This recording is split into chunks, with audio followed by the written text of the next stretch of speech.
Design Biology as a Forensic Evaluation Framework for Biological Claims, Part 2. A. Why I use Design Biology.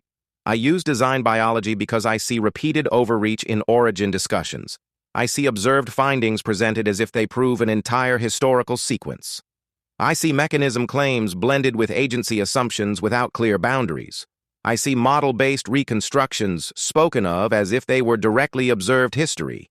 I see confidence stated in absolute terms, even when multiple competing explanations remain live. My response is not to abandon science. My response is to tighten the standards of evaluation. Design Biology gives me a way to do that.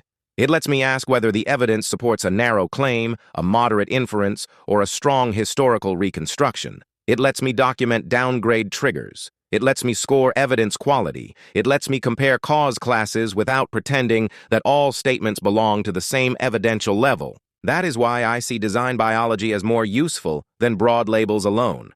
It gives me a working method, the core logic of Design Biology. The first principle I apply is the separation of observation, inference, and narrative. Observed data are direct findings such as measurements, sequences, structures, laboratory results, and repeatable experimental outcomes. Inferred claims are the interpretations drawn from those findings. Narrative claims are the larger historical stories that connect many inferences into a broad account of what happened over time.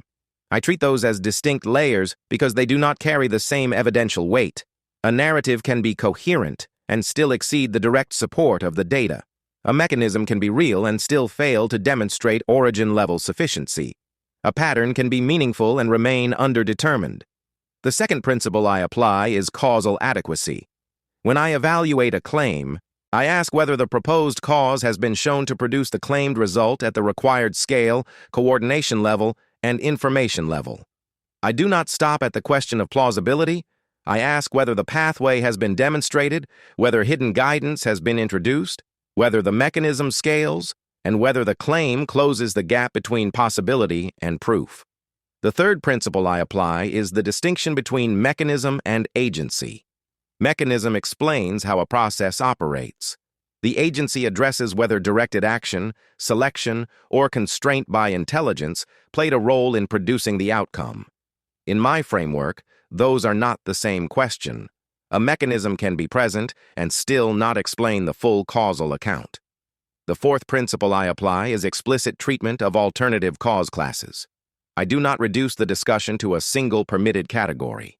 I require the evaluator to state the cause class being proposed, whether natural unguided mechanisms, intelligent physical causes, or supernatural causes, and then to clarify what is testable, what is inferred, and what remains philosophical.